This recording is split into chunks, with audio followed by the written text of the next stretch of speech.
ma nafux x'inhu ċajt u x'inhu bullying. Iċ-ċajta fejn tieqaf.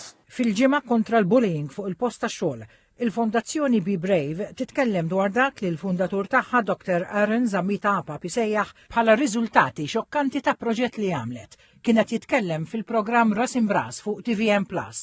Riżultati xokkanti, ġifieri dan għalkemm aħna kburin ħafna li għamilna dan il-proġett huwa ta' għajb għalina, għajb għas-soċjetà riżultati għaliex qed ngħid hekk. 64% tal-ħaddiema tagħna jgħidu li hemm il-bullying fil-post tax-xogħol tagħhom. Iktar minn hekk l-implikazzjonijiet li jinħoloq bil-bullying.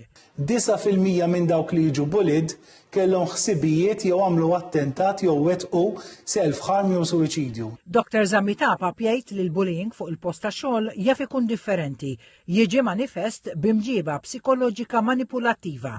Ħankun daqsxejn niebes jekk hemm dawn in-numri għoljin u hemm nies ħafna nies qed ibatu ifisser ukoll li hemm nies hemm numru għoli ta' nies illi qed joħolqu din it-tbatija fuq il-proxmu.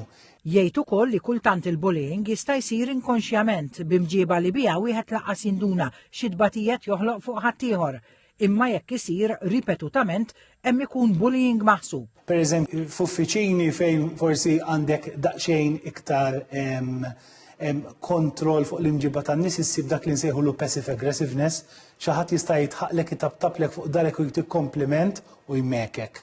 Dr. Zammita Apap għal il-proġett minn fondi lokali u Ewropej marilin minn stħarriġ biss qed joffri wkoll policies maħsuba kemm għall-management u anke għall-ħaddiema biex ikunu jafu kif għandhom jimxu.